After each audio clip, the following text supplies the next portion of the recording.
পরিপূর্ণ মুমিন হওয়ার জন্য আরেকটা বিষয়, ওয়ায়াকিমুনাস সালাহ, যারা ঈমানদার, যারা অদৃশ্যকে বিশ্বাস করে তারাই নামাজ কায়েম করে। আল্লাহকে যারা মানে তারা নামাজ কায়েম করে, আখিরাত যারা মানে তারা নামাজ কায়েম করে, তাকদীর যারা বিশ্বাস করে তারা নামাজ কায়েম করে, আসমানি কিতাব যারা মানে তারা নামাজ কায়েম করে। যাদের মধ্যে এই মানামানি নাই তাদের মধ্যে তালাশ করলে নামাজও নাই।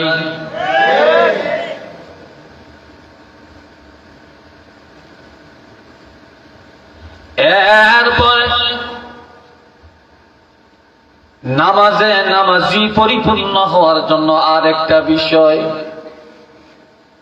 وَمِمَّا رَزَقْنَاهُمْ يُنْفِقُونَ,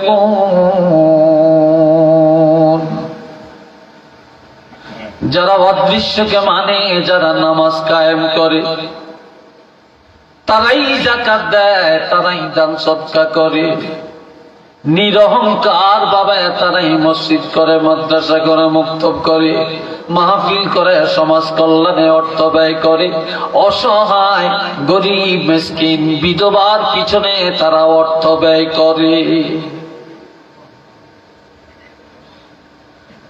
আর এই তিনটা গুণ যাদের মধ্যে আছে তাদের আর একটা গুণাবলী হলো, والذين يؤمنون بما أنزل إليك وما أنزل من قبلك,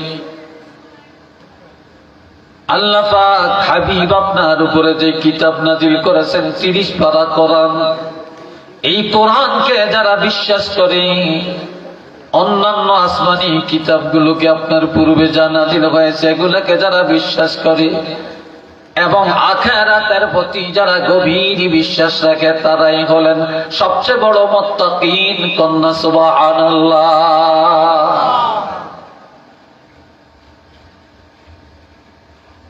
এখন আসেন, এই ঈমানের আইটেম বললাম। এখন আপনি যে পরিপূর্ণ ঈমানদার, ওয়াজ শুনলে ঈমানদার হয়ে যাবেন, নামাজ পড়লে ঈমানদার হয়ে যাবেন, দান করলে ঈমানদার হয়ে যাবেন। এবার আরো কিছু গুণ আল্লাহ বলছেন, একটু শুনেন, আমার কথা বুঝেন তো? হ্যাঁ, যুবকরা বুঝছেন তো? তবে অনেক যুবকরা বেশি গরমও আসায়, বুঝছেন? তবে গরম তো জীবন ভরেই শুনছেন, আজকে একটু ঠান্ডা শুনেন। إنما المؤمنون الذين إذا ذكر الله وجلت قلوبهم, নিশ্চয়ই যারা পরিপূর্ণ মুত্তাকিন, যারা ঈমানদার, ঈমানদারেরা যখন আল্লাহর জিকির করে, ঈমানদারেরা যখন ওয়াজ শুনে, ঈমানদারেরা যখন আজান শুনে, এক কথায় ঈমানদারের কাছে যখন আল্লাহর কথা বলা হয়, জিকির করা হয়, যারা মুমিন তখন তাদের অন্তর পাথর থাকে না, তখন তাদের অন্তর আল্লাহর ভয়ে নরম হয়ে যায়।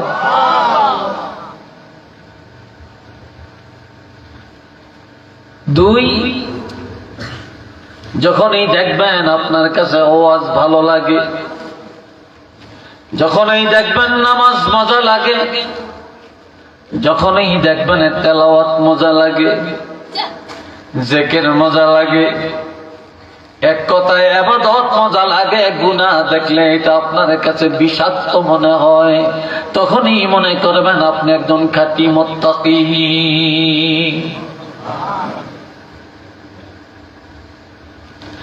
এরপরে وَإِذَا تُلِيَتْ عَلَيْهِمْ آيَاتُهُ زَادَتْهُمْ إِيمَانًا, মুমিন যখন কোরআন তেলাওয়াত করেন, মুমিনের কাছে যখন কোরআন তেলাওয়াত হয় তখন তাদের ঈমান তাজা হয়ে যায়, মুমিনের ঈমান বেড়ে যায়, ঈমানের শক্তি বেড়ে যায়। লাইটের মধ্যে যখন চার্জ দেয় এটার আলো অনেক দূরে যায়, চার্জ যখন কমে যায় তখন হয়তো অন্ধকার হয়ে যায়, তা না হয় আলোটা দূরে যায় না, একেবারে নিভু নিভু আলো থাকে। গুনাহ করতে করতে ইমানের পাওয়ারটা কমে যায়, আর ইমানদারেরা যখন বেশি বেশি কোরআন তেলাওয়াত করে তখন ইমানের চার্জ বেড়ে যায়, ইমান তাজা হয়ে যায়।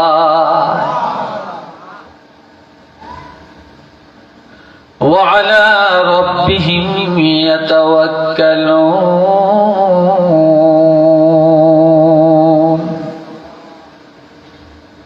ইমানদারেরা কাউকে ভরসা করে না, ইমানদার কাউকে ভয় করে না, ইমানদার কারো উপর তাওয়াক্কুল রাখে না, ইমানদার ভরসা রাখে আল্লাহর উপরে, তাকওয়া রাখে আল্লাহর উপরে, সাহায্য চায় আমার আল্লাহর কাছে। ইমানদার কোন নেতার উপরে ভরসা রাখে না, ওসির উপরে ভরসা রাখে না, সরকারের উপরে ভরসা রাখে না, মন্ত্রীর উপরে ভরসা রাখে না। ইমানদার উঠা বসা চলাফেরা খাওয়া দাওয়ায় সব সময় আমার আল্লাহর উপরে ভরসা করে চলে, আর যাই করে আল্লাহর সন্তুষ্টির জন্য করে, যাই করে আল্লাহর উপরে ভরসা করে করে। একটু চিল্লে বলবো সুবহানাল্লাহ।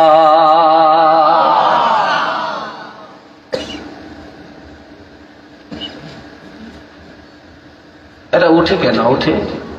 এদেরকে মনে আমি কথা বুঝাইতে পারছি না নাকি? হুট করে কেউ দৌড় দিবেন না। আপনারা যারা যাওয়াই না গেছেন আর যারা আছেন থাকবেন দিয়ে কি রয়েছেন, ঠিক না? আমি আবার সামনে যারা তো যাওয়াই না গেছেন আর যারা আসেন না আসবেন, কিন্তু আপনারা তো বসছিলেন কিন্তু উঠেন না, এত স্বাধীন চেতা হইয়েন না।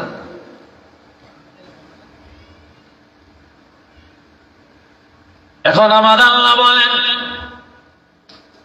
আল্লাযীনা ইয়াকিমুনাস সালাহ, তারাই ঈমানদার যারা নামাজ কায়েম করে। আজকের মাহফিলে বহু যুবক আছেন, বহু মধ্যবয়সী ভাই আছেন, বহু কৃষক আছেন, ব্যবসায়ী আছেন। ডোন্ট মাইন্ড, ওয়াজ শোনার জন্য আসছেন, কাইয়ুম হুজুর ওয়াজ করবে সুন্দর, শুনতে যাব। নেসার হুজুরে ওয়াজ করবে, শুনতে যাব। আড়াই বাড়ির পিসাব ওয়াজ করে শুনতে যাব। কিন্তু তালাশ করে দেখেন আজকে সারা দিনের 5 ওয়াক্তের 1 ওয়াক্ত আদায় করে নাই। এরকম আছে কিনা ভাই বলেন? 5 ওয়াক্তের 1 ওয়াক্ত আদায় করে নাই। আবার ওয়াজ শুনে যাইতে যাইতে বলবে অমুক হুজুরের ওয়াজটা খুব ভালো লাগছে, দারুণ ওয়াজ করেছে। কিন্তু তালাশ করে দেখেন নামাজ বা তাকওয়ার খবর তার কাছে নাই। ওয়া মিম্মা রাযাকনাহুম ইউনফিকুন, যারা তাকওয়াবান, যারা মুত্তাকিন, যারা ঈমানদার, তারাই আমি আল্লাহর দেওয়া সম্পদ আল্লাহর পথে কোরবানি করে। এই 5টা গুণ যার মধ্যে আছে আল্লাহ পুরস্কার ঘোষণা দিলেন। একটু মারহাবা করুন। কি ঘোষণা? কে ঘোষণা দিলেন? আল্লাহ। 3টা পুরস্কার। 1 নম্বরে লাহুম দারাজাতুন ইনদা রাব্বিহিম, 2 নম্বরে ওয়া মাগফিরা, 3 নম্বরে ওয়া রিজকুন কারীম।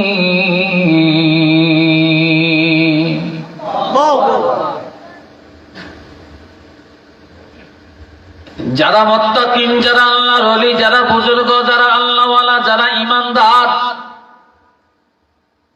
আমার আল্লাহ বলেন লাহুম দারাজাতুন ইনদা রাব্বিহিম। এই মুত্তাকিন বা আল্লাহওয়ালা ঈমানদারকে আল্লাহর দরবারে আল্লাহ তার ইজ্জত বাড়াইয়া দিবেন। আল্লাহর দরবারে আছে ইজ্জতের ব্যবস্থা, সম্মানের ব্যবস্থা। তাফসীরের মধ্যে আসছে ঈমানদার, মুত্তাকিন, ওলি আল্লাহ যারা, তাদের জন্য রয়েছে আল্লাহর দিদারের ব্যবস্থা। তাদের জন্য আল্লাহর দিদারই নয়, তাদের জন্য রয়েছে রাসূলে পাকের দিদারের ব্যবস্থা।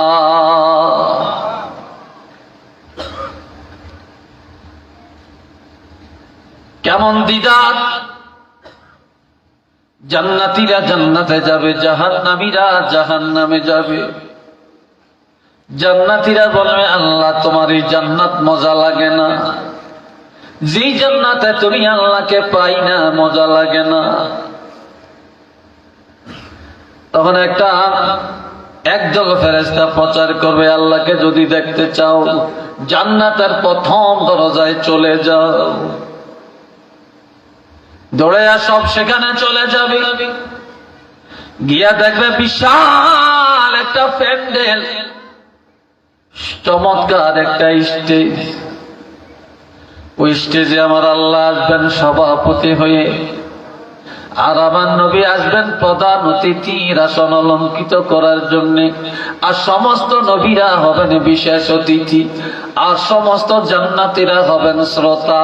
তবে আমাদের নবীর উম্মতেরা থাকবে একেবারে সকলের আগে।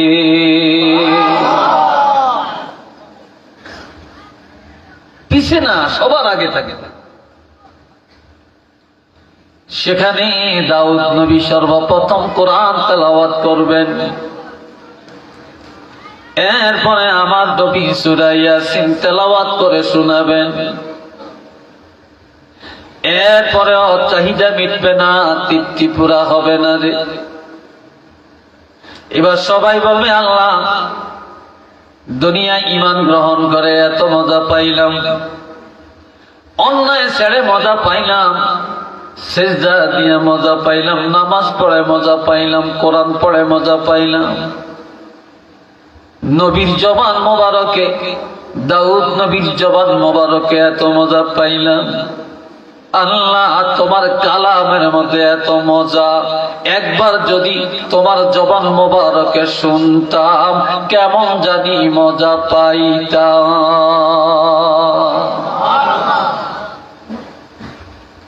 তখন আমার আল্লাহ সূরা আর রহমান তেলাওয়াত করে শোনাবেন। আল্লাহু আকবার বলেন না।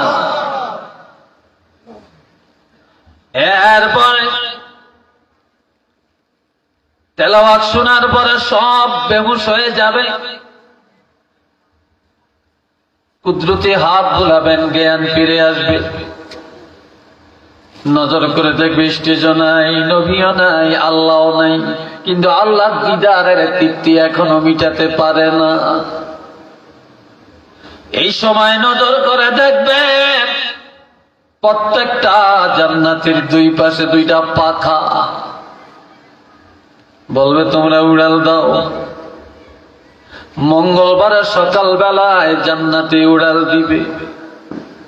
বেলা ডুবে ডুবে সময় জমরুদ পাথরের একটা রেস্ট হাউসের মধ্যে বসবে, আর আমার আল্লাহ ফেরেশতাদেরকে বলবে এরা আমার মেহমান, এরা কষ্ট করে উড়াল দিয়ে এখানে রেস্ট নিচ্ছে, তাদেরকে এক গ্লাস করে জান্নাতের শারাবান তাহুরা পান করায়া দে।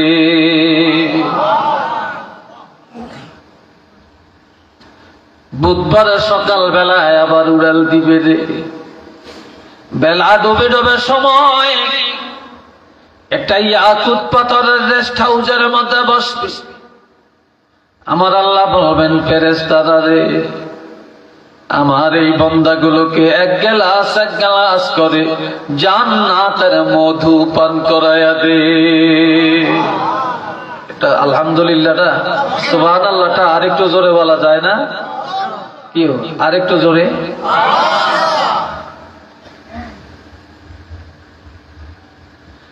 এরপরে বৃহস্পতিবার সকালে আবার উড়াল দিবে। বেলা ডুবে ডুবে সময় আল্লাহ পাকের আরশে আজিমের মধ্যে চলে যাবে। এই ব্যক্তিটা আপনারা চোখের উপরে কেন দিলেন? এই পোকামাকড় এসে চোখে পড়ে, মুখে পড়ে। চোখের উপরে এইভাবে বাতি দেওয়া উচিত না। ডেকোরেশন যারা করেন এটা একটু জ্ঞানে রাখেন।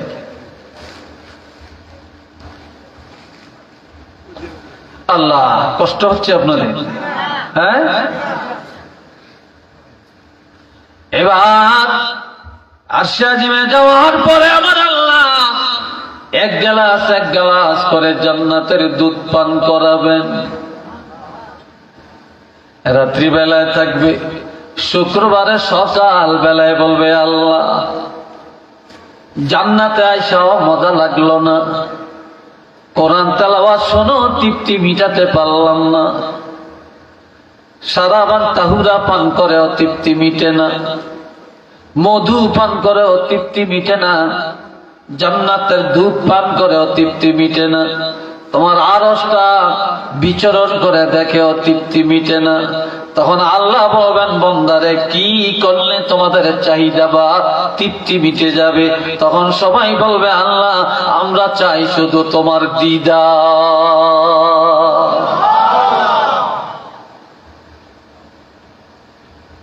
তখন আল্লাহর বান্দার মাঝখানে একটা নূরের পর্দা, আড়ালে দাঁড়াইয়া আমার আল্লাহ বলবেন, বন্দারে তোমরা আল্লাহরে দেখছনি? কয় না। আল্লাহরে চিনুনি? কয় না।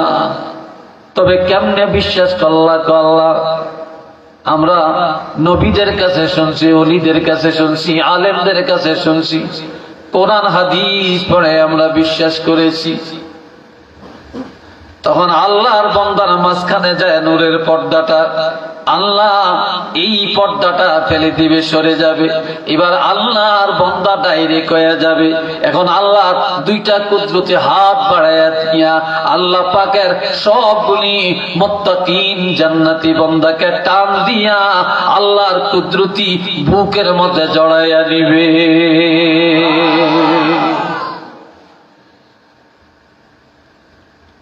এটার নাম হলো লাহুম দারাজাতুন ইনদা রাব্বিহিম। আল্লাহ দরবারে তাদের দিদারের ব্যবস্থা। উচ্চ আওয়াজে বলেন না আলহামদুলিল্লাহ।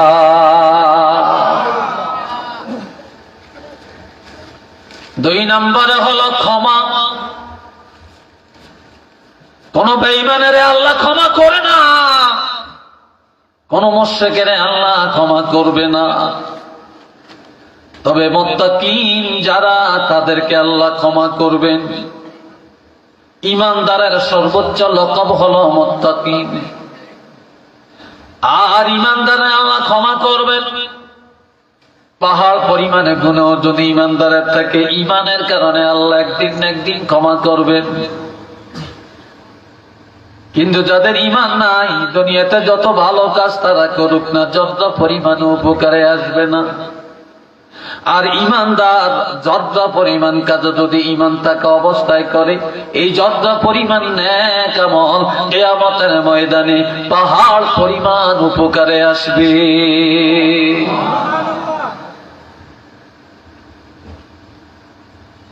আর ক্ষমার কোয়ালিটি হলো কয়েক প্রকার। প্রথমত, নেক আমলের দ্বারা আল্লাহ ঈমানদারের গুনাহ ক্ষমা করবেন।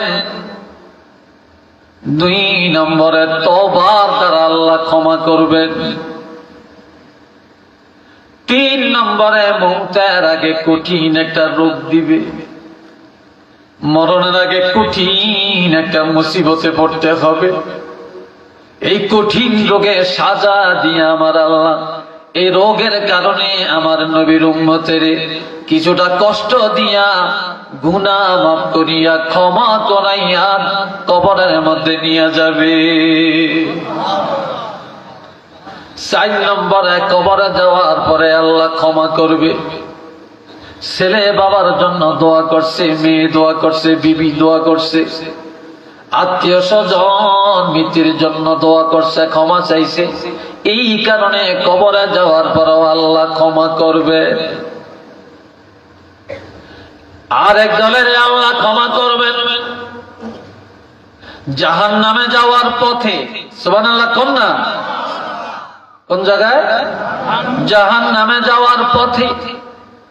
কিভাবে আল্লাহ ক্ষমা করবে গো ভাই? ইমানদারেরা গুনার কারণে যখন ফেরেশতারা হাতের মধ্যে কড়া লাগাইয়া জাহান্নামের দিকে নিয়ে রওনা করবে, কিছু দূর যাওয়ার পরে তারা দাঁড়িয়ে যাবে আর পিছনের দিকে ঘাড় বাঁকা করে তাকাবে। এবার বলবে, কি জন্য তোমরা দাঁড়াইয়া গেলা? বলে, আমরা দাঁড়াইলাম, আল্লাহর একটা ওয়াদা ছিল এখনো পুরা হয় না, আমরা দাঁড়াইলাম আল্লাহ যেন আল্লাহর ওয়াদাটা পূর্ণ করে আমাদেরকে ক্ষমা করে দেন। কয় তারা কিভাবে জানলা আল্লাহর ওয়াদা? আল্লাহ বলছেন, ইন্নাল্লাহা ইয়াগফিরুয যুনুবা জামিআ, নিশ্চিত যারা ঈমানদার তাদের সবগুলি গুনাহ আমার আল্লাহ মাফ করে দিবেন। আমরা তো ঈমানদার, আজ গুনার কারণে আমরা কেন জাহান্নামে যাব? আল্লাহ না বলেছেন সব গুনাহ মাফ করে দিবেন? তখন আল্লাহ ডাক দিয়া বলবেন, ও ফেরেশতারা, তাদেরকে আর জাহান্নামে ধাক্কায়ও না রে।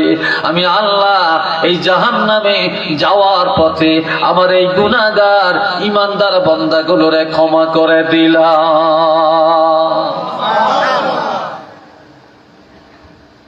সর্বশেষ আল্লাহ ক্ষমা করবে আরেক দলের জাহান্নামের দরজায়।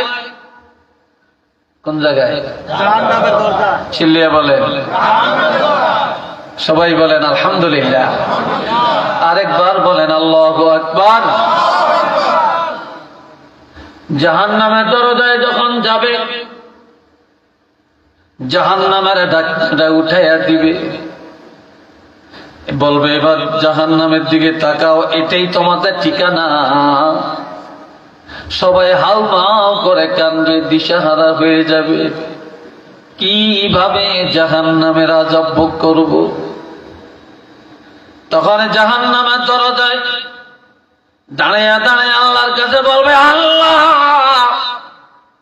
এত অপরাধ করলাম, কোনদিন তুমি রিজিক বন্ধ করো নাই, এত গুনার পরে সূর্যের আলো বন্ধ করো নাই, বাতাস বন্ধ করো না, আগুন বন্ধ করো না। ও আল্লাহ, তুমি কোনদিন আমাদেরকে বিপদে ফেলাইয়া তুমি ধ্বংস করে দাও না। আজকে কি কারণে তুমি জাহান্নামে ফেলে দিবারে আল্লাহ? আমাদেরকে জাহান্নামে ফেললে তোমার কি একটু মায়া লাগবে না? তোমার কি মায়া লাগবে না রে আল্লাহ? তখন আমার আল্লাহ বলবে, এই দেখো কি কারণে আজকে তোমরা জাহান্নামে যাবে। এই যে দেখো, কুল্লা শাইইন আহসাইনাহু কিতাবা, আমি আল্লাহ সব বিশাল একটা কিতাব আকারে পুরা জিন্দেগীর আমল আমি আল্লাহ সাজায়া রাখছি। এই আমলগুলি তোমরা করেছ, তোমাদের এই গুনাহের কারণে আজ তোমরা জাহান্নামী। তখন আল্লাহ জিজ্ঞাসা করবে, ইমানদারেরা এই গুনাহগুলি তোমরা করছো কিনা বলো। তখন ইমানদাররা স্বীকার করবে, আল্লাহ তুমি যা যা রেকর্ড করে রেখেছো গো আল্লাহ, সবগুলি গুনাহ আমরা করেছি। তবে আল্লাহ যা করেছি আমরা সত্য স্বীকারও করে নিয়েছি, মিথ্যা বলি না রে আল্লাহ। তবে আল্লাহ আমাদের গুনাহ যত বেশি হোক না কেন, তুমি আল্লাহর ক্ষমার মোকাবেলায় একটা বিন্দু পরিমাণও তো হবে না রে আল্লাহ। আল্লাহ আমাদের গুনাহের দিকে তুমি চাও না, তোমার রহমতের দিকে চাও, তোমার ক্ষমার দিকে চাও। আল্লাহ এই জাহান্নামে আমাদেরকে পালাইয়া দিও না। তখন আল্লাহ বলবেন যাও যাও যাও, এই জাহান্নামে দরজায় আমার যে গুনাহগার ইমানদার বান্দাগুলি সত্য কথা বলল, নিজের গুনার স্বীকৃতি দিল, আমি আল্লাহর ক্ষমাটাকে বড় মনে করলো, আমি আল্লাহ ওয়াদা করলাম তোমাদেরকে আর জাহান্নামে ফেলবো না, এই জাহান্নামের দরজায় আমি আল্লাহ তোমাদেরকে মাফ করে দিলাম।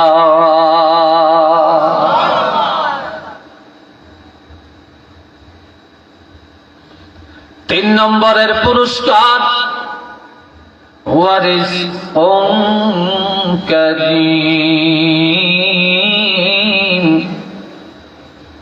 ঈমানদারের জন্য রয়েছে হালাল রিজিকের ব্যবস্থা। ঈমানদারেরা কোনদিন ডাকাতি করে খাবে না, চুরি করবে না, চিটারি করবে না, আইল কাটবে না, পরের হক মারিয়া খাবে না, জুলুম করে টাকা কামাই করবে না, সুদের আড্ডায় যাবে না, ঘুষের আড্ডায় যাবে না, হালাল পথে কামাই করে ডাল ভাত খাবে। কিন্তু হারাম পথে কামাই করে ঈমানদারেরা গোশ ভাত খাবে না।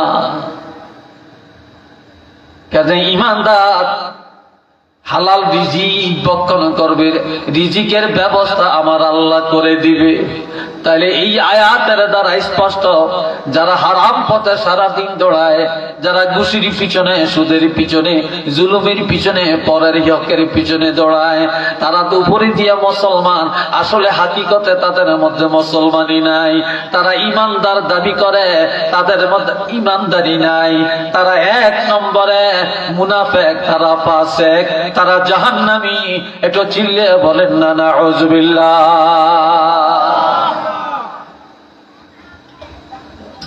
এইবার আমার আল্লাহ এই গুণের ঈমানদারকে আরো 7টা গুণ তাদের আছে আল্লাহ জানাইয়া দিলেন। কয়টা? আওয়াজ দিয়ে বলেন না কয়টা? জয়নারা কসনাকে কিরে 7টা বলবো তো আমি, হ্যাঁ সময় পাই কিনা আমি জানি না, তবে বলবো কিনা বলেন। আচ্ছা, قد أفلح المؤمنون, মারহাবা কর। আমার আল্লাহ বলেন ফাসিকরা কামিয়াব হয় না, কাফেররা কামিয়াব হবে না, মুনাফিকরা কামিয়াব হবে না, সিটাররা কামিয়াব হবে না, জালেমরা কামিয়াব হবে না, ধোঁকাবাজেরা কামিয়াব হবে না। আমার আল্লাহ ঘোষণা দেন কদ আফলাহাল মুমিনুন, অবশ্যই যারা মুমিন ঈমানদারেরা কামিয়াব হয়ে গেছে, নাজাত পায়া গেছে, ঈমানদারেরা বিজয় লাভ করেছে, ঈমানদারেরা মুক্তি পায়া গেছে, ঈমানদারেরা জান্নাতুল ফেরদাউসের মালিক হয়ে গেছে। এই আমার হুকুম দিয়া কইছেন সুবহানাল্লাহ। আর বেশি কি না আল্লাহ না করছে নাকি? সবাই বলেন, বলতে হবে কেন? কি কারণে ভাই শুনেন গভীর মনোযোগের সাথে। এই ঈমানদারের 1 নম্বরের গুণ হলো আল্লাযীনা হুম ফি সালাতিহিম খাশিউন।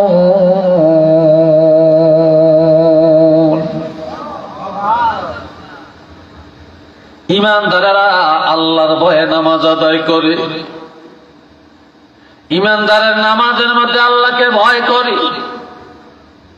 দুনিয়ায় কেউ নামাজ আদায় করে মানুষের দেখানোর জন্য, দান করে দেখানোর জন্য, ভালো কাজ করে দেখানোর জন্য, কিন্তু ঈমানদারেরা মানুষকে দেখানোর জন্য কোনো আমল করে না। ঈমানদারেরা যখন যা করে আল্লাহর জন্য করে। আর ঈমানদারেরা মানুষকে দেখানোর জন্য নামাজ পড়ে না। ঈমানদারেরা নামাজের মধ্যে আমার আল্লাহকে ভয় করে, যার কারণে তাদের নামাজ সুন্দর হয়, তাদের সিজদা সুন্দর হয়, তাদের রুকু সুন্দর হয়, তাদের কেরাত সুন্দর হয়, তাদের নামাজে অন্য মনস্কতা থাকে না। তাই মনোবাক্যে আল্লাহর সামনে দাঁড়ায় নামাজ আদায় করে। উচ্চ আওয়াজে বলবো সুবহানাল্লাহ।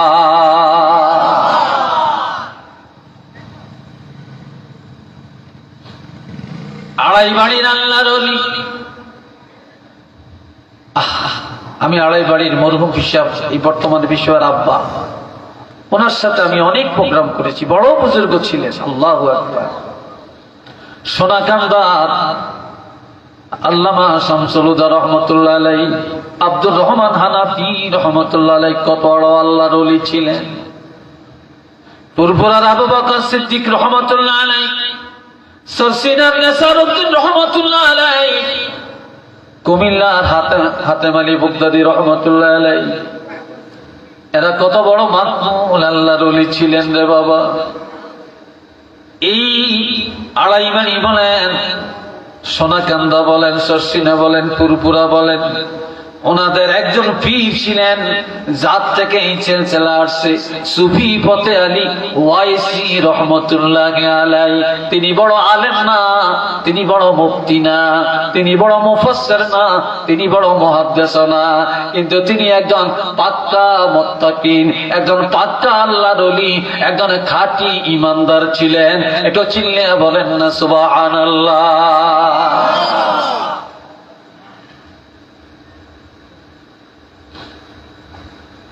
এ ভাইরা আমার, তিনি যখন নামাজে দাঁড়াইতেন, সিজদার মধ্যে যায় তিনি নিয়ত মনে মনে নিয়ত করেন, হায় রে আমি তো আমার আল্লাহর কুদরতি কদমে সিজদা দিলাম, আমি যদি আল্লাহর বাড়ি বাইতুল্লাহ যাইতে পারতাম। তিনি যখন বসে বসে দুরূদ শরীফ পড়েন তাহিয়ার মধ্যে, তখন চিন্তা করেন, আমি যদি মদিনায় বাকি জীবনটা রাসূলের দরবারে কাটাতে পারতাম। তখন এই সুফি ফতে আলী ওয়াইসি তিনি হজ করার জন্য মক্কা শরীফ গেলেন।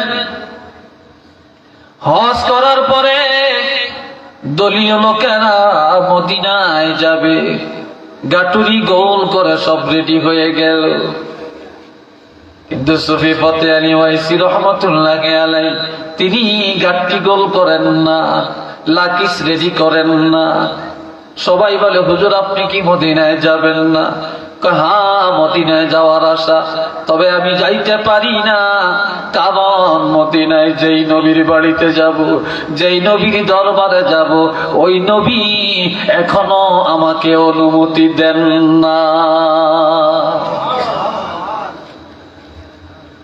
মদিনায় যাওয়ার অনুমতি আমি এখনো তো পাই না। তিনি একটু হাতের নিচে মাথা দিয়া এইভাবে ঘুমের ভান ধরে রইলেন। হঠাৎ করে দেখেন রহমাতুল লিল আলামিন, আনিসুল গরিবিন, শফিউল মুজনিবিন, নবী মুহাম্মদুর রাসূলুল্লাহ সাল্লাল্লাহু আলাইহি ওয়াসাল্লাম সুফি ফতে আলী রহমাতুল্লাহ আলাইহির সামনে দাঁড়িয়ে বলতেছে, এরে সুফি ফতে আলী, আমি রহমাতুল লিল আলামিন তোমার জন্য মদিনার দরজা খুলে দিয়েছি।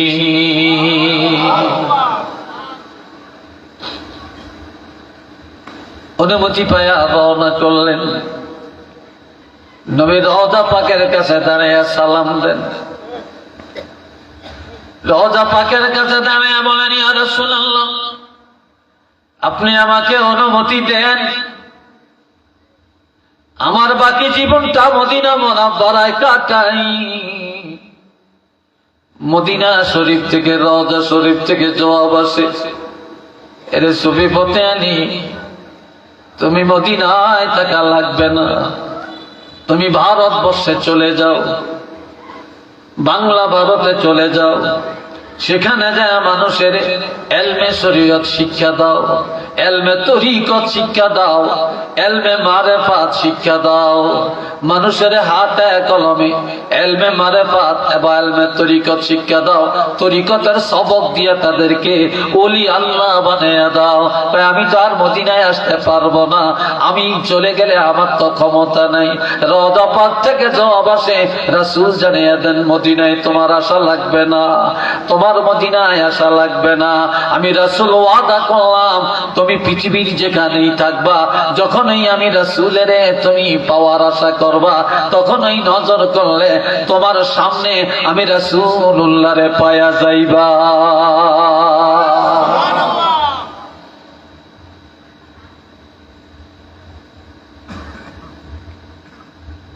নামাজের মধ্যে যখন তিনি এই নিয়ত করেন, কেমন খুশু খুজুর নামাজ ছিল সেটা, কেমন ধৈর্যের নামাজ ছিল।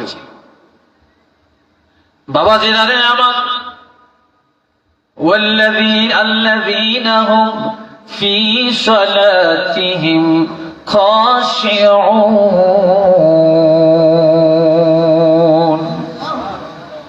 আল্লাহু আকবার, একটু জোরে কইতেন না। আমার আল্লাহ বলেন, ঈমানদারেরা নামাজের মধ্যে আমার আল্লাহকে ভয় করে। আর মুনাফিকরা নামাজের মধ্যে নামাজ আদায় করে মানুষকে দেখানোর জন্য, ছুটাছুটি করার জন্য নামাজ আদায় করে। শুক্রবারে গেলে দেখা যায় পাক্কা ঈমানদার কারা আর মুনাফিক মার্কা নামাজি কারা। 2 রাকাত নামাজের পরে সালাম ফিরাইয়া ইমাম সাহেব দোয়াটা করার সাথে সাথে মসজিদ খালি করে সুন্নত না পড়ে যারা বের হয়ে যায়, তারা নামাজি না, তারা নামাজি নামক মুনাফিক, তারা নামাজি নামক মুনাফিক। আর যারা ঈমানদার তারা আগেও সুন্নত পড়ে, পরেও সুন্নত পড়ে, আগে মসজিদে যায়, সবাই শেষে বের হয়। আর মুনাফিকেরা মসজিদে গেলে পাগল হয়ে যায়, কতক্ষণ বাহিরে যাবে।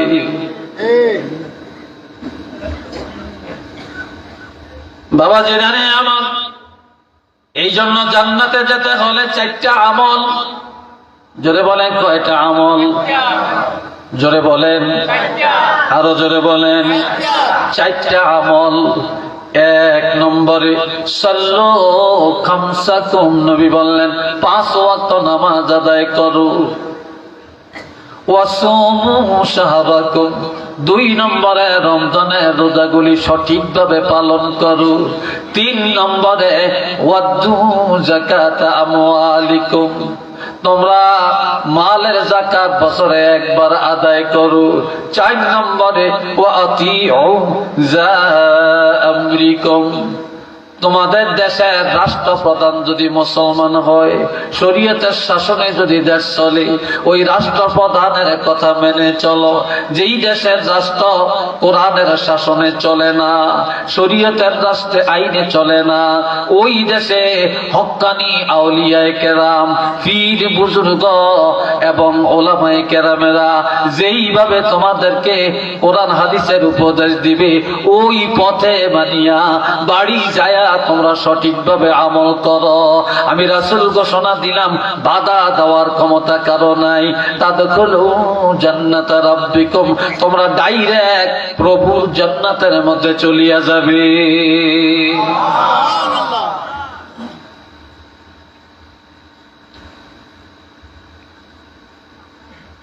এ বাবাজি আমার,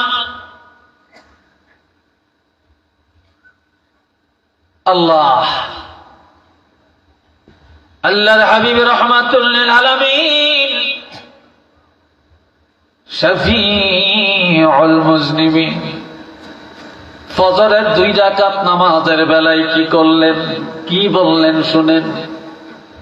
আজ আমরা অনেকেই যোহর পড়ি, আসর পড়ি, মাগরিব পড়ি, এশা ঠিক মতো পড়ি না।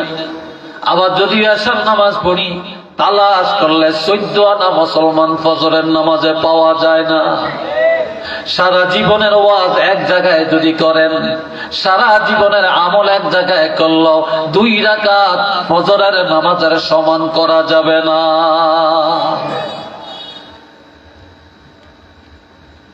আমার প্রাণের ভাইরা,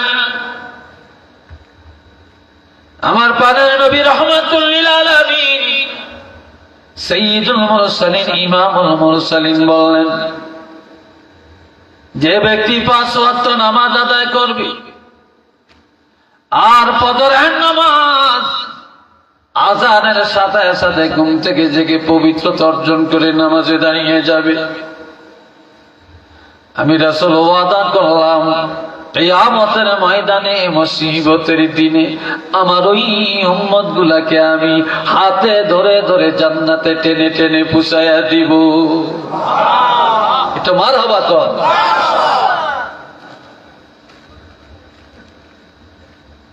দুই ওয়াক্ত নামাজ ঠিক করেন। কয় ওয়াক্ত? চিল্লিয়ে বলেন। 3 ওয়াক্তের কথা বললাম না, 2 ওয়াক্ত ঠিক করেন, বাকি 3 ওয়াক্ত সহজ। বাকি 3 ওয়াক্ত সহজ, 2 ওয়াক্ত ঠিক করেন। আকিমিস সালাতা লিদুলুকিশ শামসি ইলা ওয়াসাকিল লাইলি ওয়া কুরআনাল ফাজর ইন্না কুরআনাল ফাজরি কানা মাশহুদা। আপনারা আর কি চান? একজন উঠে হিটের দিকে চান। আমি সরি ভরি কইতে পারি না, তালেবালি কইতে পারি না, তারে তারে পারি না, গজল মজল পারি না। আবার পারি না যে তা না, এটি ওয়াজের মধ্যে, এটা আমি অভ্যস্ত না। কথা বুঝছেন?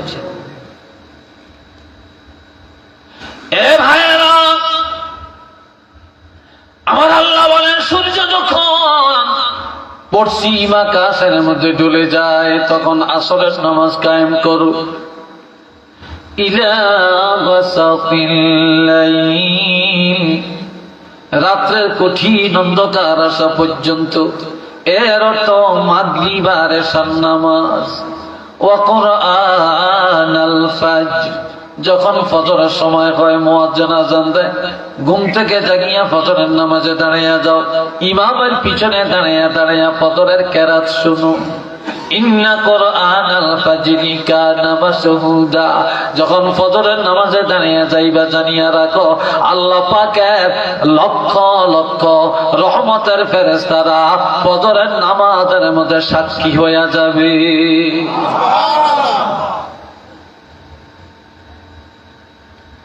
এই আসরের নামাজ আর ফজরের নামাজ, জোরে বলেন কোন নামাজ? সবাই বলেন কোন নামাজ? আসরের নামাজ আর ফজরের নামাজ। এই 2 নামাজের মধ্যে যারা অবহেলা করবে না, আসর আর ফজর যাদের ঠিক, বাকি জোহর মাগরিব এশা সহজ। যার আসরের নামাজ আদায় করা কঠিন, ফজরের নামাজ আদায় করা কঠিন, বাকি 3 ওয়াক্ত তার জন্য কঠিন, কিন্তু ফজর আর আসর যার কাছে সহজ, তার কাছে বাকি 3 ওয়াক্ত আরো পানির মতো। এই জন্য বলছে এই 2 ওয়াক্ত নামাজ ঠিক করো, তাহলেই তোমরা নামাজি হয়ে যাবে, তোমরা খাঁটি মুত্তাকিন হয়ে যাবে।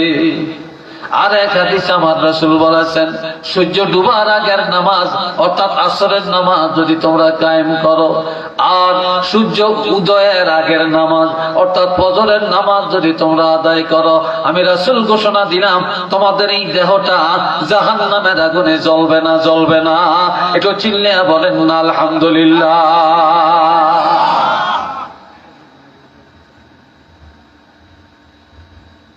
আমার বাবাজিরা,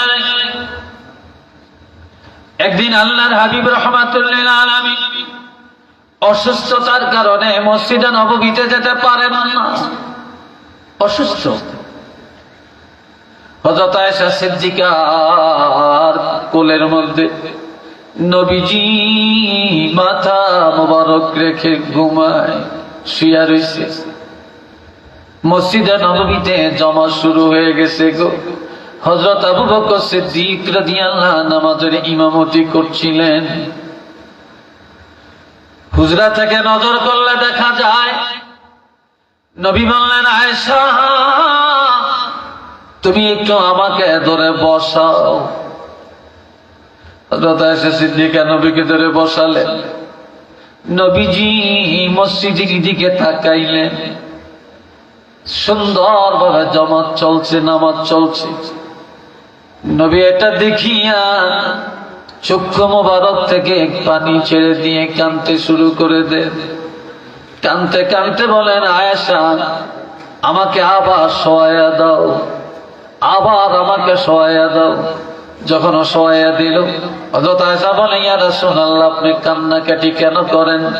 নবী বলে, আয়েশা আমি কাঁদি যেই নামাজের জন্য জীবন ভর এত কষ্ট করলাম, ওই নামাজে আজকে আমি যেতে পারলাম না। তবে আমার কান্নার কারণ হলো যে আমি রাসূল ভাবলাম যখন আমি থাকবো না, তারপর আজকে যেই সুন্দরভাবে নামাজ কায়েম হইছে, সাহাবীরা যেভাবে জমাতে নামাজ আদায় করছে, কাজে আমার মনের ভিতরে একটা প্রবোধ চলে আসছে। আমি ধারণা করলাম আমি রাসূল না থাকলেও জমাত কোনোদিন বন্ধ হবে না। একটু চিল্লে বলেন না সুবহানাল্লাহ।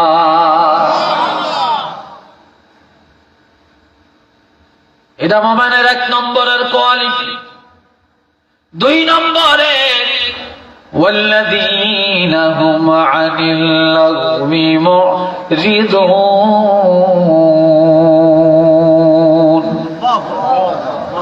ওইসান হেমিসা হা এটাকে বলে পরশ্রীকাতরতা। বাবাজিরা রে, আমার আল্লাহ বলেন ইমানদারের 2 নম্বরের গুণ হলো ইমানদারেরা বেহুদা কথা জবান দিয়া বলবে না, ইমানদারেরা বেসরা কথা বলে না, ফাহিশা কথা বলে না, গীবত করে না, শিকায়েত করে না, গালমন্দ করে না।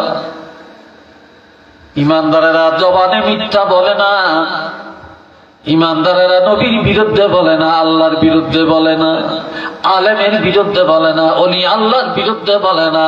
ইমানদারেরা তাদের জবানটাকে সব সময় হেফাজত করে রাখে। আর জবান হেফাজত এটা হলো সবচেয়ে বড় তাকওয়া, এটা সবচেয়ে বড় তাকওয়া। যারা জাহান্নামে যাবে জবানের কারণে যাবে, আর যারা জান্নাতে যাবে তারাও জবানের কারণে যাবে। বাবাজি জানে আমার 3 নম্বর, 3 والذين هم للزكاة فاعلون।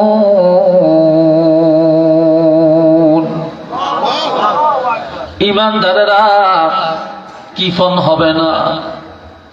বর্তমানে গরিব কম, ধনী বেশি। আজ যারা গরিব ছিল তারা আজকে সবচেয়ে বড় ধনী। শহর বন্দর, গ্রামের গরিবেরা জায়গা কিনে বাড়ি করে অট্টালিকায় বাস করে। কেউ কোনোদিন ধারণা করতে পারে না তারা এত বড় লোক হবে। যারা যাকাত খাইতেন তারা আজকে যাকাত দেওয়ার উপযুক্ত, কিন্তু যাকাত দেয় না, যদিও দেয় হিসাব করে দেয় না। আর যাকাত দিলে অনেকে মনে করে সম্পদ কমে যাবে।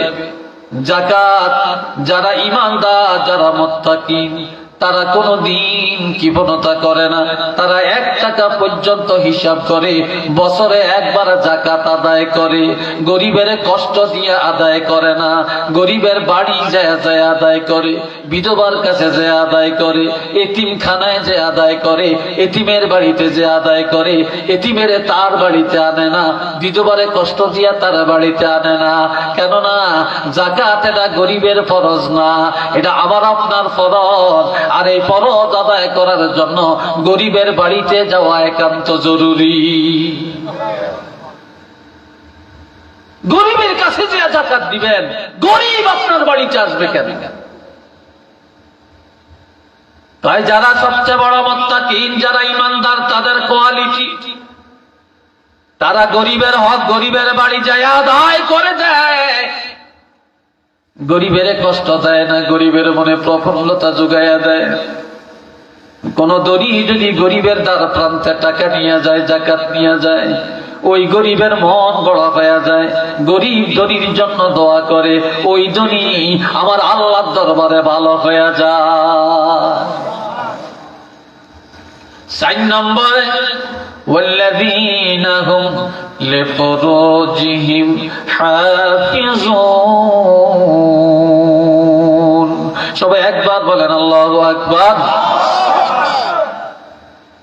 আর ইমানদারের কোয়ালিটি, ইমানদারেরা লজ্জাস্থানের হেফাজত করে। আজ ঘরে ঘরে জিনা, পাড়ায় পাড়ায় জিনা, ওয়াজ কেন ধরে না? ইমাম সাহেবের কথা কেন আমলে আসে না? জুমার নামাজে খতিব সাহেব যা আলোচনা করেন, এই আলোচনা আমল করলে আর কোন বক্তার ওয়াজ শোনার প্রয়োজন হয় না, কিন্তু আমল নাই। তারপরে এত গজব কেন? এত অশান্তি কেন? এত মারামারি কেন? এত মামলা কেন? এত মামলা, এত সাইক্লোন, এত ঘূর্ণিঝড়, এত ভূমিকম্প একমাত্র মহিলাদের দায়ুসগিরির কারণে, নারী পুরুষ অবাধে চলার কারণে। আর জিনার লাভ যখন জমিনে বেড়ে চলে, ঘরে ঘরে পাড়ায় পাড়ায় মহল্লায় মহল্লায় যখন জিনা বেড়ে যাবে, আমার ভাইরা, তখন এই জমিনে চাইলের মজা থাকবে না, ডাইলের স্বাদ থাকবে না, মাসকলির ডাইলের স্বাদ থাকবে না, মাছের স্বাদ থাকবে না, গোসের স্বাদ থাকবে না, দুধের স্বাদ থাকবে না, বরকত পাওয়া যাবে না।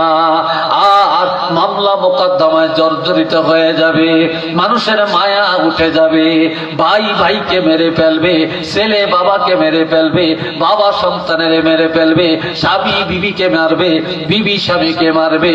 আবার স্বামীর সামনে স্বামী থাকা অবস্থায় স্বামীর অর্থ মানিয়া বেগানা পুরুষ গ্রহণ করে চলে যাবে। তখনই আল্লাহর গজবে দুনিয়া ভরপুর হয়ে যাবে। একটু চিল্লে বলেন না নাউযুবিল্লাহ। বিরক্ত ভাবছেন আপনারা? হ্যাঁ, কষ্ট লাগছে আপনাদের কাছে? আমার এত শেষ মেশ দিচ্ছেন, আমার আগের হুজুরে যেই টাইম হাইছে সেই টাইম যদি আমি বুড়িয়াই পাইতাম, তাহলে মানুষ যেগুন দেখছেন এই সময় এত 10 জন হইলেও বেশি আমি পাইতাম। এই কথা ঠিক কিনা? 10 জন হইলেও বেশি আমি পাইতাম ইনশাল্লাহ। তারপরও বাতাস আইলে বৈশাখ মাসে মহিলারা ধানের উড়ায়, তো উড়াইলে দানগুন, সারি দানগুন নিচে পড়ে, আর সিডাগুন বাতাসে সরে এলায়। তো ওয়াজ মাহফিলও এরকম তুফান লাগে, বুঝেনি? এই তুফানের ভিতরে বাতাস আসলে ওই বাতাসে সিডারি নড়িয়া যায় গিয়া, আদের এই সারি ধান এরা বসে থাকে। আপনারা হইলেন সারি ধান, আপনারা পাক্কা ইমানদার, আর সিডাগুন উড়িয়া গেছে গিয়া। এই কথাটা কি ঠিক নেই? হ্যাঁ, আমার প্রাণের বাবাজিরা সবাই প্রাণ ভরে মহব্বতে পড়েন সাল্লাল্লাহ, জোরে জোরে পড়েন না মুহাম্মদ সাল্লাল্লাহু আলাইহি ওয়াসাল্লাম, সাল্লাল্লাহু আলা মুহাম্মদ সাল্লাল্লাহু। আওয়াজটা ভালো হয়েছে না, আরেকটু আওয়াজ দিয়ে বলেন, ইমানি জজবার সাথে বলেন সাল্লাল্লাহু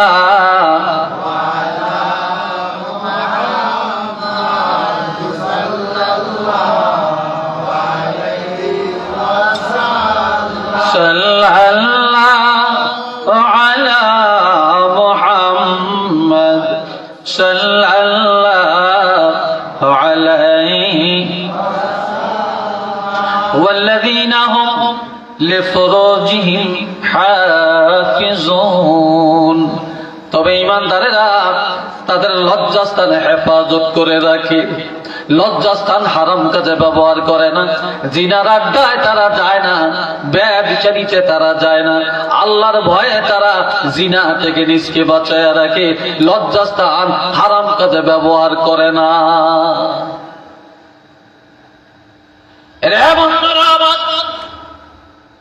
বর্তমানে কিছু কিছু যুবক একেবারে ভালো হয়, নামাজি হয়, আল্লাহওয়ালা হয়। হুজুরের ওয়াজ শুনতে বসে থাকে, মসজিদে যায়, নামাজ পড়ে, মা বাপকে শ্রদ্ধা করে, আলেম ওলামারে শ্রদ্ধা করে, ওস্তাদের শ্রদ্ধা করে। আবার তালাশ করলে দেখা যায় অধিকাংশ যুবক এখন বেয়াদব, মা বাপের মানে না, ওস্তাদের মানে না, আলেম মানে না, সমাজ মানে না, নামাজ মানে না, মন গড়া চলে।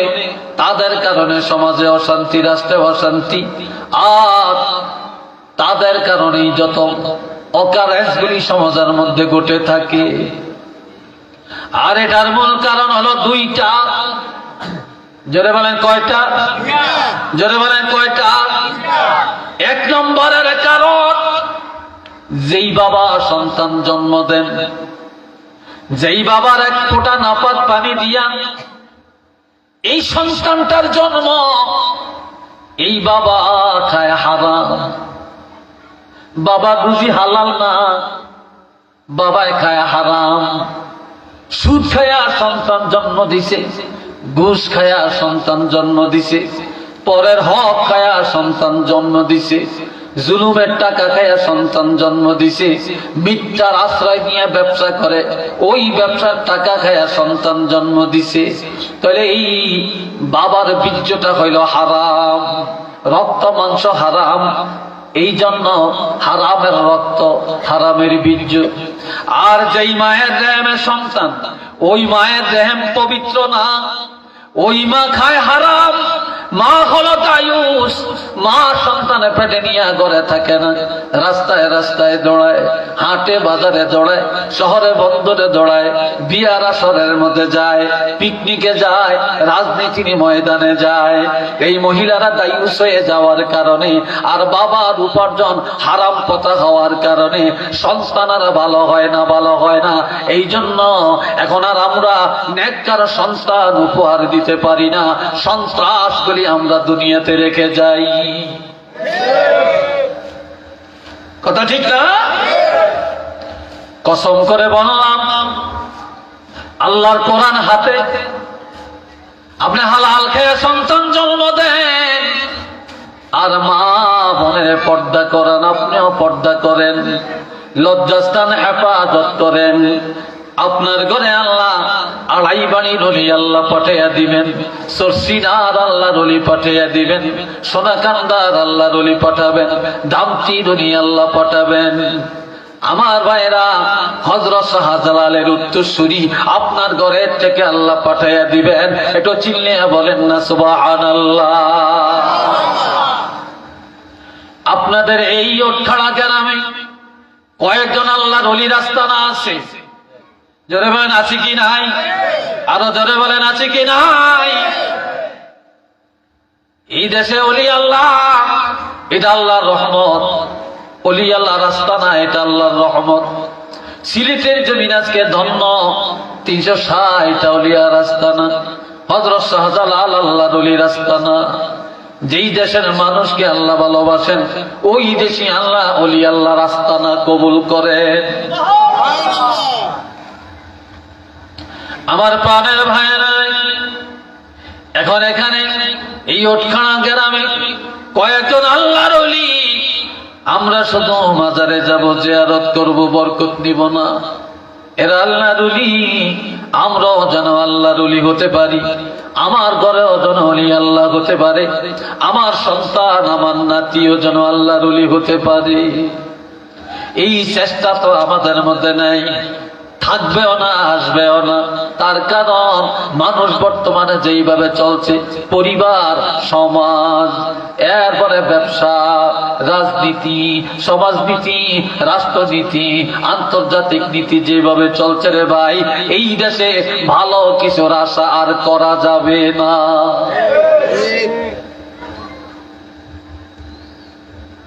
ভালো কিছুর আশা করা যাবে না। তারপরেও স্বামীর লজ্জাস্থান বিবির জন্য হালাল, বিবির লজ্জাস্থান স্বামীর জন্য হালাল। স্বামীর আপাদমস্তক বিবিয়ে দেখবেন, বিবির আপাদমস্তক স্বামীয়ে দেখবেন। তবে স্বামীর একান্ত লজ্জাস্থান যেটা, বিবি তালাশ করলে এটা জায়েজ আছে, তবে তাকওয়ার খেলা। বিবির লজ্জাস্থান স্বামী দেখা যায়, তবে নজর করা, চোখ দিয়ে দেখা, এটা তাকওয়ার খেলা। ইমানদারেরা তাকওয়ার খেলাফ কাজ কোনোদিন করতে পারে না। তারপরেও অন্যায় ভাবে কোন বেগানা নারী, বেগানা পুরুষ একজনে আরেকজনের জন্য হারাম। আজ মানুষের লজ্জা নাই, শরম নাই। এমনকি বিবাহিত মহিলা, বিবাহিত পুরুষ, পুরুষ পর নারীর সাথে এই হারাম কাজে লিপ্ত হইয়া এই দুনিয়া গজবের কারখানা বানিয়ে দিছে রে। একটু চিল্লিয়া বলেন না নাউযুবিল্লাহ। আরেকটা জোরে সরে কন্যা নাউযুবিল্লাহ। আর একটা বড় গজব, ওইটা নিও ভাই, কষ্ট লাগে আপনাদের না? আর একটা বড় গজব হইল মোবাইল। এটার মতো বড় গজব আর একটা আছে কিনা জানি না। যুবকের লেখাপড়া শেষ, যুবতীর লেখাপড়া শেষ, বালা মানুষের চরিত্র ধ্বংস, রাত ঘুমায় না, সারা রাত মোবাইল চায়, ফেসবুক চায়, ইউটিউব চায়, তবে ভালোটা চায় না। খারাপ খারাপ ছবিগুলি, এত নোংরা ছবিগুলি, নোংরা পোস্টগুলি এই মোবাইলের মধ্যে দেখে আর পাওয়া যায় রে ভাই। ইমান রাখা বড় কঠিন হয়ে গেছে রে, যার জন্য নামাজ নাই, আল্লাহর ভয় নাই। এখন মোবাইলে ছোট ছোট বাচ্চারা যদি মোবাইল না দেয়, তারা ভাতও খায় না। কথা ঠিক না? তারা ভাতও খাইতে চায় না। মা মোবাইলটা হাতে দিয়ে দেয়, খেলা দেখায়, আরেকদিকে মা মুখের মধ্যে খানা ঢুকায়। এই মোবাইলে নামাজ শেষ, আর এই মোবাইলে যত দুর্ঘটনা। মোবাইলে হয় চুরির কন্টাক্ট, মোবাইলে হয় ডাকাতির কন্টাক্ট, মোবাইলে পরে স্ত্রীর সাথে কন্টাক্ট করে তারা অন্যায় পথে চলে যায়। স্বামী তালাক প্রাপ্ত হয়, বিবি তালাক প্রাপ্ত হয়ে যায় এই মোবাইলের কারণে। গাঞ্জার আড্ডাখানা, মদের আড্ডাখানা, জিনার কন্টাক্ট, এই সব এই মোবাইলের দ্বারা এখন করতে সম্ভব। একটু চিল্লে বলেন না রে ভাই নাউযুবিল্লাহ। তবে কিছু বাবা একেবারে বালা, কিছু বড় ভাই একেবারে ভালো, কিছু দুলাভাই একেবারে ভালো। কতগুলি বাবা ডাকাত, কতগুলি দুলাভাই বড় ডাকাত, কতগুলি বড় ভাই বড় ডাকাত। বড় ভাই বিদেশ থাকে, ছোট ভাই ফোন করেছে, ভাই আমার একটা মোবাইল দাও। আমার ছোট ভাই একটা মোবাইল চাইছে, না দেই কেমনে? এই বড় ভাইটা ডাকাত। বাবা বিদেশ থাকে, ছেলে বলে বাবা আমার মোবাইলের দরকার, 30,000 টাকা দামের একটা টাচ মোবাইল, অ্যান্ড্রয়েড একটা সেট পাঠিয়ে দিল। আহা বাবা বড় সন্ত্রাস, বড় ডাকাত। দুলাভাইয়ের কাছে শালায় ফোন দিল, দুলাভাই তোমার কাছে কিছু চাই না, একটা মোবাইল চাই। দুলাভাই কয় শালায় তো কিছু চায় না, একটা মোবাইল চাইলো, না দেই কেমনে? তার বৈধ আমার ঘরে। দুলাভাই জাক জমকের একটা মোবাইল পাঠিয়ে দেয়, আর এই মোবাইল দিয়া তারা ডাকাত বানাইলো, লেখাপড়া শেষ করাইলো, বেনামাজি বানাইলো, দোকাবাজ বানাইলো, জিনাখর বানাইলো, চোর বানাইলো, গুন্ডা বানাইলো, তার মৃত্যুক বানাইলো। আর তারপরে তাকে ওয়াজ মাহফিল থেকে দূরে সরাইলো, অলি আল্লাহ থেকে দূরে সরাইলো, মসজিদ থেকে দূরে সরাইয়া রাখলো। কাজে ওই দুলাভাইয়ের কারণে হলো, বাবার কারণে হইল, বড় ভাইয়ের কারণে হইল। ও দুলাভাই, ও বাবা, ও বড় ভাই, এই তোমাদের কারণে সন্তান অন্যায় পথে গেল, সে জাহান্নামে যাবে, আর তোমরাও জাহান্নামে যাবে।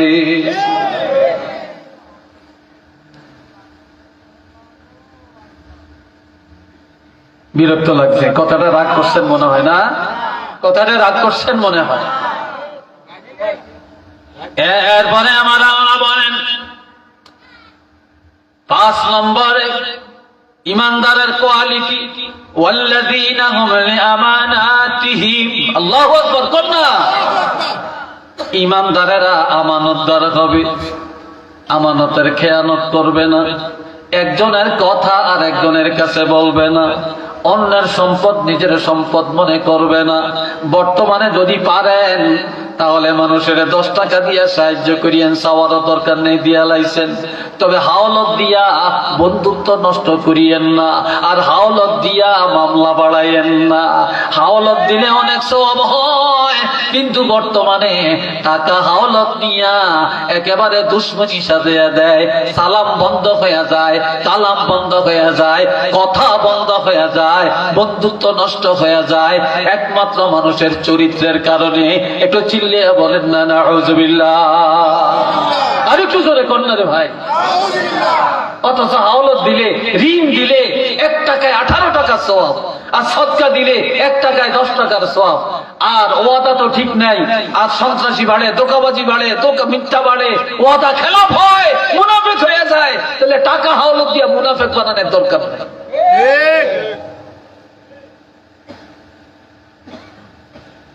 আল্লাহ, আমার ভাইরা টাকা যখন নেয় তখন মাশাআল্লাহ জাকজমকে খায়, খুব বন্ধু, খুব ভালো। একবার চাইছে, একবারে টাকা দিয়া দিছি, খুব আনন্দ দেখলে কয়েকদিন চালাম। এরপরে আস্তে আস্তে টাকা যখন নেয় তখন আনন্দ দেয়। টাকা যখন চাইতে যায় তখন ভিক্ষুকের মতো চাইতে হয়। কি ভাই, কথা ঠিক কিনা? যখন চাইতে যায় ভিক্ষুকের মতো চাইতে হয়, তারপর অত পাওয়া যায় না। বেশি চাইলে কয় তোমার টাকা কি খাইছিনি, দিতাম না নি। যেখানে সেখানে খোঁজাখুঁজি কেন করো? আমাদের সব এক মেম্বার হিটার বাড়ির কাছে এক দরবেশ পাক্কা ইমানদার এসে কয়, মেম্বার সাহেব আমারে 10,000 টাকা দেন, মাইয়ার বিয়া ঠিক হয়েছে, একটু বাজার টাজার করতে হবে। কয় টাকা নাই, তোমার ছেলে না বিদেশ থাকে? কয় থাকে তো, ছেলে টাকা পাঠাইছে, টাকা আসতেছে, তো ইনশাল্লাহ আগামী রবিবারে আমি টাকা উঠাইয়া 11টার মধ্যে আপনার টাকাটা পুষিয়ে দিয়াম। তবে এখন তো আমার বাজারের টাকা নাই, আমরা 10,000 টাকা দেন। কয় রবিবারে দিবা তো? কয় ইনশাল্লাহ। কয় এরকম বহুত মাসি দিছি, ওয়াদা ঠিক রাখে না। কয় জীবনে অনেকেরই দিচ্ছেন, আমার একটু দিয়া ছাড় না। কি কথা ঠিক নেই? আর একটু দিয়া ছাড় না। মেম্বার সাহেব তো দিলেন, রবিবার গেছে টাকা দেয় না, আর এক রবিবার গেছে টাকা দেয় না, কয়েক রবিবার গেছে, এখন সেই লোকের পাওয়া যায় না। একদিন বাজারের মধ্যে মুখামুখি দেখা, খপ করিয়া কাপড়ের জামার মধ্যে ধরিয়া কয়, তুমি না বলছো রবিবারে টাকা দিবা, দিলা না। এরপরে কয়েকটা রবিবারে গেল, টাকা দাও না। তুমি না বলছো অনেকেরে দিছি, তোমারে দেই না। তোমারে দিলি বুঝলাম, আমি তো বুঝা গেছি তুমি যে সিটার। কি মেম্বার সাহেব, আমরা তো টাকা নিছি, আমি দিমো কইছি, বিপদে পড়িয়া গেছি, দিতে পারি না। এমনি হাটে বাজারে আপনি আমার বুকে এইভাবে যাবার মতো মুট করিয়া ধরবেন, আর আমারে এত মানুষের সামনে সিটার কইবেন নাকি আপনার টাকা দিতাম না? তার উল্টা ঝাড়ে। তখন মেম্বার সাহেব কয়, যা টাকা তোমারে দিলাম, ওয়াদা মতো দিলা না, আজকে চাইছি, তোমার নাকি অপমান হয়েছে, বেজ্জতি হইলা। তবে আমি আর কোনোদিন তোমার কাছে টাকা চাইতাম না। আমার 10 টাকা তুমি খাইতে পারবা না, একদিন হলো আমার টাকার হিসাব দেওয়া লাগবে। লোকটাই কয়, মেম্বার সাহেব কোন দিন হিসাব দিতাম? কয় কিয়ামতের ময়দানে হইল আমার ইহা টাকার হিসাব দেওয়া লাগবে।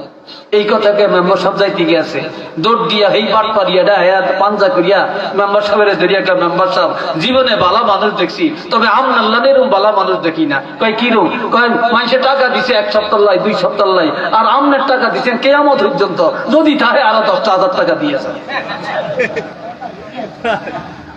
আপনি এত লম্বা সময় দিচ্ছেন, কে কার এত বড় উপকার করে? সিটার কারে করে? আজ আমানতদারি নাই রে। কিয়ামতের ময়দানে প্রথম কাতারে যারা জান্নাতে যাবে একমাত্র আমানতের কারণে যাবে, আর যারা জাহান্নামে যাবে আমানত খেয়ানতের কারণে যাবে। এমন কি ভাই পর্যন্ত ভাইয়ের কথাটা হজম রাখতে পারে না, আর মহিলারা তো মোটেই পারে না। এক ঘরে কিনে আর এক ঘরে নিয়ে বিক্রি করে। কি ভাই, কথা ঠিক কিনা? আর এক ঘরে নিয়ে বিক্রি করে। হায় হায় হায়। এরপরে আল্লাহ বলেন, ইমানদারের 6 নম্বরের গুণ ওয়া আহদিহিম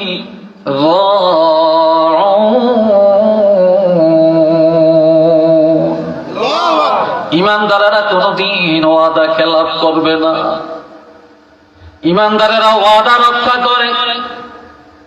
সোনাকান্দার আল্লাহর ওলি আব্দুর রহমান হানাফি রহমাতুল্লাহ আলাইহি তিনি ইন্তেকালের আগে বলছিলেন, বাবা আমি যেদিন ইন্তেকাল করব, আমার ইন্তেকালের পরে আমার জানাজা পড়ার আগে আমার ডায়েরিটা খুলে দেখবা, আমি যেদিন মারা যাব সেদিন কত আমার দাওয়াত লেখা আছে কিনা, আমার কোথাও যাওয়ার ওয়াদা আছে কিনা।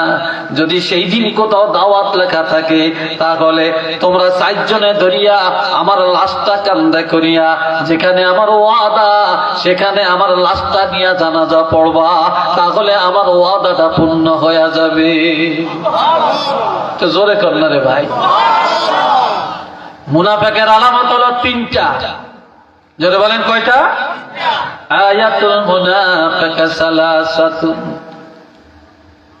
জাদাল মুসলিম, ইমাম মুসলিম আর একটু বাড়াইলেন, ওয়াইন সামা ওয়াইন সাল্লা, যদিও রোজা রাখে যদিও নামাজ পড়ে, তারপর 3টা আলামত পাওয়া গেলে সে মুনাফিক। নামাজ পড়লো মুনাফিক, রোজা রাখলো মুনাফিক। 1 নম্বরে ইজা হাদাসা কাযাবা, যখনই কোনো কথা বলে মিথ্যা কথা বলে, যখনই কোনো দাম চায় মিথ্যা দাম চায়, যখনই কোনো হিস্ট্রি বলে মিথ্যা বলে। মৃত্যুকে দুনিয়া না পাক। বাজার গেলে কাপড় কয় এটা 10 টাকা দিয়ে কিনছি, আপনি 11 টাকা দেন লাগছেন কেজি গেছে। গরু কিনতে গেছেন মিথ্যা কথা, জমিন কিনতে গেলেন মিথ্যা কথা, রাজনীতির ময়দানে মিথ্যা কথা। একজনে গাড়ি পোড়া দেয়, আরেকজনে গাড়ি পোড়ার আসামি হয়। বন্ধুরা আমার, নিজের দলের হলে 7 খুন মাপ, আর বিরোধী দলের হলে অন্যায় না থাকলেও অন্যায়কারী বানাইয়া জেল খাদায়। কথা ঠিক কিনা? বলে এই দেশে শান্তির আশা করা যায় না, যায় না, যায় না।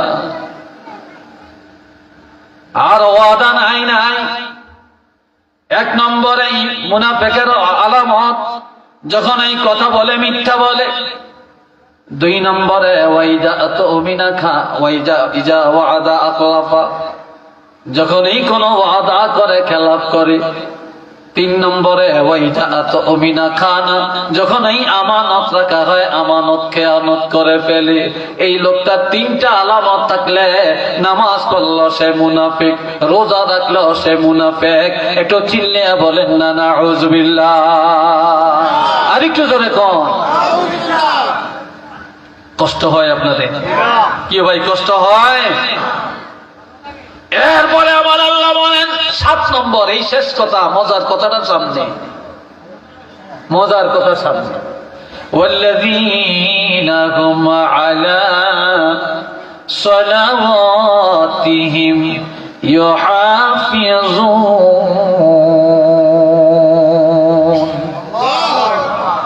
ইমানদারেরা 5 ওয়াক্ত নামাজের হেফাজত করে। ইমানদারেরা ফজরের টাইমে ফজর, জোহরের টাইমে জোহর, আসরের টাইমে আসর, মাগরিবের টাইমে মাগরিব, এশার টাইমে এশা, জুমার টাইমে জুমা। টাইম টু টাইম ইমানদারেরা নামাজ আদায় করে। খেতে কাজ করে, নামাজের টাইম বন্ধ করে নামাজে যায়। রিক্সা চালায়, নামাজের টাইম এসে গাড়ি বন্ধ করে নামাজে যায়। ব্যবসা করে, দোকান বন্ধ করে নামাজে যায়। রাজনীতি করে, মেম্বারি করে, চেয়ারম্যানই করে, অফিস আদালত বন্ধ করে নামাজে যায়। ইমানদারেরা টাইম টু টাইম নামাজ আদায় করে। একটু চিল্লে বলেন না সুবহানাল্লাহ। এখন আল্লাহ শেষ রেজাল্টটা দিচ্ছেন। এই কয়টা গুণ বললাম? কথা বলেন, এই অফিসি দিয়ে কর না কয়টা? 1 নম্বর আমি আবারও বললাম, এক নম্বরে ইমানদারেরা নামাজ পড়বে আল্লাহর ভয়ে। কার ভয়ে? দুই নম্বরে ইমানদারের জবান হেফাজত করবে, কারো গীবত করবে না, শিকায়ত করবে না, বদনাম করবে না, গালমন্দ করবে না, জবানে হারাম ঢুকাবে না। তিন নম্বরে গরিবের কাছে যায় যায় যাকাত আদায় করবে। চার নম্বরে লজ্জাস্থানে হেফাজত করবে, পর্দার বিধান মানবে। পাঁচ নম্বরে আমানত রক্ষা করবে। ছয় নম্বরে ওয়াদা মতো চলবে, ওয়াদা খেলাপ করবে না। সাত নম্বরে ওয়াক্ত মতো নামাজ আদায় করবে, 5 ওয়াক্ত নামাজের হেফাজত করবে। এই 7টা গুণ যে ইমানদারের মধ্যে পাওয়া যাবে। এখন আল্লাহ ফলাফল ঘোষণা দিলেন, উলাইকা হুমুল ওয়ারিসুন,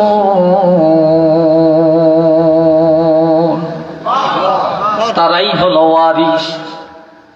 বাপের 10 জায়গার বাড়ি, বাবাই মারা গেলে ছেলেরা মালিক। বাবার 5 জমি, বাবাই মারা গেলে সন্তানেরা মালিক। বাবার মার্কেট, সন্তানেরা মালিক। সব কিছুর মালিক আমার আল্লাহ, কিন্তু বেহেশতের মালিক আমার আল্লাহ। কিন্তু আল্লাহ তো বেহেশতের দরকার নাই, আল্লাহ তো আর বেহেশতে যাবে না। কিন্তু এই বেহেশতটা বানাইছে তো আল্লাহ বান্দার জন্য। এখন আবার আল্লাহ বলেন, যারা ঈমানদার, যারা ওলি আল্লাহ, নবীর গুণ এই 7টা, নবীদের গুণাবলী 7টা, সাহাবীদের গুণাবলী 7টা, শুহাদায়ে কেরামের গুণাবলী 7টা, আইমে মুজতাহিদিনের গুণাবলী 7টা, আবার গাজীদের গুণাবলী 7টা, ওলি আল্লাহদের গুণাবলী 7টা, হক্কানি পীরের গুণাবলী হলো 7টা, হক্কানি বক্তার গুণ হলো 7টা। এই 7টা গুণ যার মধ্যে আছে, সেই হক দরবারের পীর হইতে পারবে, হক দরবারের ওলি হতে পারবে, হক দরবারের আলেম হতে পারবে, হক দরবারের মুরিদ হতে পারবে। একটু চিল্লে বলেন না মারহাবা। এখন আল্লাহ পাক বলেন, উলাইকা হুমুল ওয়ারিসুন, আমি আল্লাহ জান্নাত বানাইলাম। এখন এটার মধ্যে কে থাকবে? যাদের মধ্যে এই 7টা গুণ আছে, তারাই ওয়ারিস, তারাই মালিক।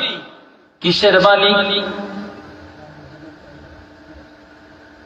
আল্লাযীনা ইয়ারিসুনাল ফিরদাউস।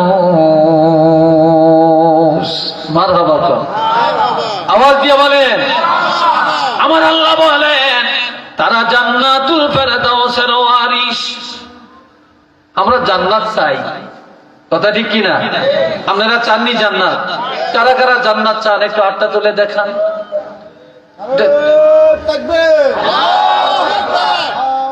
তাকবীর, আল্লাহু আকবার। দিন ইসলাম, দিন ইসলাম, জিন্দাবাদ, জিন্দাবাদ। আল কোরআনের আলো, ঘরে ঘরে আলো।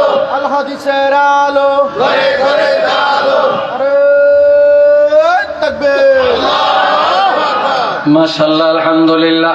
এখন আমার আল্লাহ বলেন, আল্লাযীনা ইয়ারিসুনাল ফিরদাউস, তারা ছোটখাটো কোন জান্নাত না রে, সবচেয়ে দামি, সবচেয়ে বড় জান্নাত হলো জান্নাতুল ফিরদাউস। এই জান্নাতুল ফিরদাউসের মধ্যে এই গুণাবলীর ঈমানদারেরা যাবে। একটু চিল্লিয়ে বলেন না সুবহানাল্লাহ। আমার বাবাজি যারে, এই জন্য হাতে ধরে পায়ে ধরে বলে যাই, ইমানের জীবন যাপন করেন, দুনিয়ার ধোঁকাবাজি গুলো ছাড়েন। সবাই কবরে যাব, কবর বেশি দূরে না। নবীজি বলছেন, সময় থাকতে আমল করো, জওয়ানকালে ইবাদত করো, বুড়া হইলে পারবা না। সময় থাকতে ইবাদত করো, সময় বা হায়াত চিরদিন থাকবে না। টাকা থাকতে গরিবের পাশে দাঁড়াও, অর্থ থাকতে দান করো, তোমার অর্থ চিরদিন তোমার কাছে থাকবে না। এখনো সময় আছে, আখের গুছানোর চেষ্টা করি। আর আমরা ভাই আখেরাতের জন্য তৈয়ার হয়ে যাই। আল্লাহ যেন কবুল করেন সবাই কোনা আমি, আরেকবার ধরে কোনা আমি। কিয়ামতের ময়দানে মুসিবতের দিনে আমার আল্লাহ পাক বলেন, যারা জান্নাতে যাবে নিজের কারণে যাবে, যারা জাহান্নামে যাবে নিজের কারণে যাবে। সুবহানাল্লাহ কন্যা, কার কারণে যাবে? নিজের কারণে যাবে। الوزن يومئذ الحق فمن ثقلت موازينه فأولئك هم المفلحون ومن خفت موازينه فأولئك الذين خسروا أنفسهم। আল্লাহ আল্লাহ, কষ্ট হয় আপনাদের, আমি বুঝছি, বিরক্ত লাগছে। এই তো হুজুর আসতেছে, আল্লাহর ওলি আসতেছে, আল্লাহু আকবার কন্যা ভাই। এই কিছুক্ষণের মধ্যে 2-3 মিনিটের মধ্যে হুজুর চলে আসবে। এ বাবাজিরা খেয়াল করেন, আল্লাহ আমার বাবাজিরা, আমার আল্লাহ বলেন কিয়ামতের ময়দানে মুসিবতের দিন প্রত্যেকটা মানুষের নেক আমল বদ আমল পাল্লার মধ্যে ওজন দেওয়া হবে। এই বাচ্চাটির কত বড় দাঁড়ায় কেন, হাঁটে কেন? আপনারা কি স্বাধীন চেতা হয়ে গেলেন নাকি? আমি তো বুঝতেছি না। কোরআনের তাফসীরের মাহফিলে এরকম হবে, এটা আপত্তিকর। আমি এতক্ষণ যা বলছি, এখানে যদি কোনো হক্কানি আলেম থাকেন তাহলে বুঝবেন যে আমি সরাসরি তাফসীর থেকেই কথা বলছি এবং তাফসীরের আলোচনাই করছি। আপনাদের পোস্টারে যা দিচ্ছেন আমি সেই অনুপাতে কথা বলছি।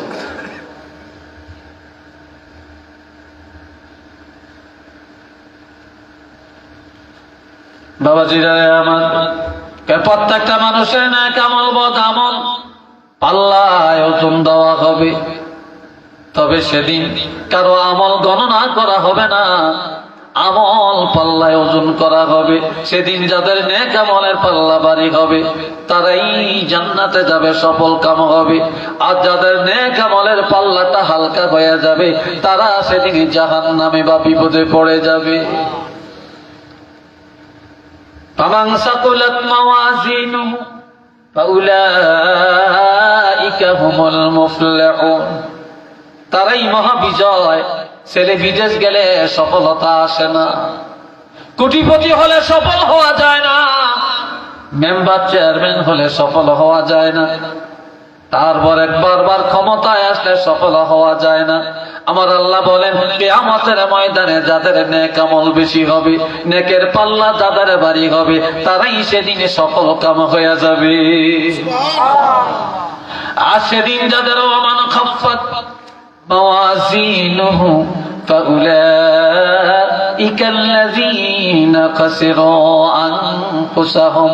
সেদিন যাদের নেক আমল কম হবে, পাল্লাটা হালকা হয়ে যাবে। এটা বাপের কারণে হবে না, মার কারণে হবে না, ভাইয়ের দোষ দেওয়া যাবে না, ছেলের দোষ দেওয়া যাবে না, মেয়ের দোষ দেওয়া যাবে না, বন্ধুর দোষ দেওয়া যাবে না, অন্যের কারণে আমি আমল করতে পারি না এমন কথা সেদিন বেচা বিক্রি হবে না। সেদিন যারা জাহান্নামে যাবে, যাদের নেক আমল কম হয়ে যাবে, গুনার পাল্লা যাদের ভারী হবে, আমার আল্লাহ বলেন এটা তাদের নিজের চরিত্রের কারণে হবে। আর নিজের কারণেই নিজেরা সেদিন জাহান্নামে যাবে। একটু চিল্লে বলেন না আউযুবিল্লাহ। আর একটু জোরে বলেন না। আমরা কি চাই না? জোরে বলেন, আমরা কি চাই না? আমার আল্লাহ আরো বলেন,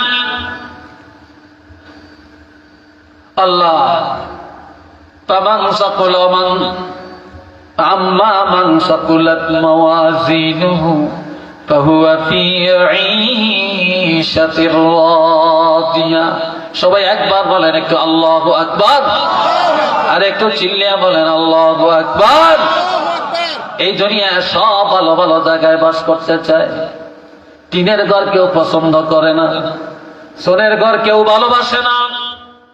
এক সময় সোনের ঘরে মানুষ বাস করত, মাটির ঘরে মানুষ বাস করত, টিনের ঘরে মানুষে বাস করত, এখন টিনের ঘর বিদায় নিছে, সোনের ঘর বিদায় হয়ে গেছে, মাটির ঘর বিদায় হয়ে গেছে, বিল্ডিং আর বিল্ডিং।